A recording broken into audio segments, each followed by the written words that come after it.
Number 12 was visit an inmate on death row. God. Yeah, so I had for a year, I Googled death row pen pals, and I just met with a database of thousands of people on death row. And I read through lots of their profiles and started talking to this guy called James, but wrote him a letter. And I was like, oh, I'll write him a letter, see what happens. 2 weeks later, I get a response, handwritten from jail, from death row in Oklahoma, McAllister, Oklahoma. I'm in Sydney. And we went back and forth for 12 months. And then he said, do you want to come in and visit me? And I was like, actually, yes. And this was just at the time where the company, basically when I broke down that night in tears and I pulled my list out of my drawer and I thought, that's what I have to do to change my life. I actually have to commit to this list now. I called up my business partner for this inflatable movie screen business, who was my best mate, Dave. And I said, mate, as soon as you pay the business off, I'm out of here. So we kind of paid the business off very quickly after. Didn't make any money out of it, but yeah. That was at the same time James, J-Lock, invited me to visit him in death row. And I was like, well, that'll do. That's the next thing I'm doing. So I flew to Oklahoma. This, really intense experience there. I would really like to hear about it.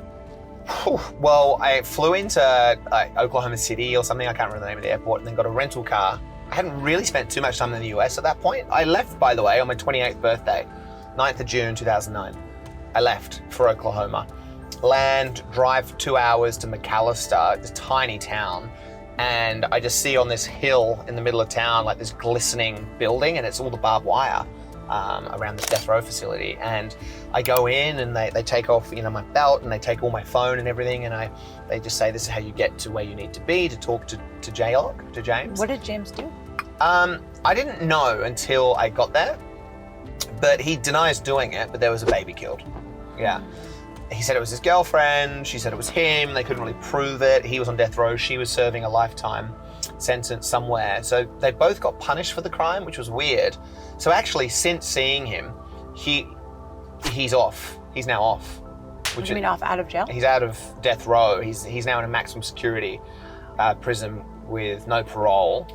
But that was interesting. I have a book, right? And so I wrote about this whole experience, going into death row and meeting him for the first time. And that's actually what got me a book deal. A publisher read that and went, oh, can we make a book about your things? But then as I wrote it, I heard from J-Lock's lawyer, and he's like, you can't talk about half of what you spoke about with him. Because it was gnarly. The guy, whether he did whatever to a baby or not, the rest of his life was just intensely dangerous and dark.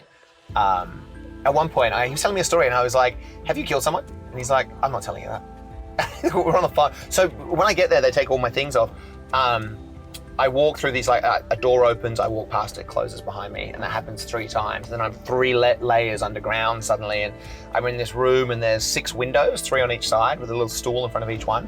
And I go up to window number 2 on the right, and there's a phone on the wall, reinforced glass with metal bars in front of it, and he's not in there.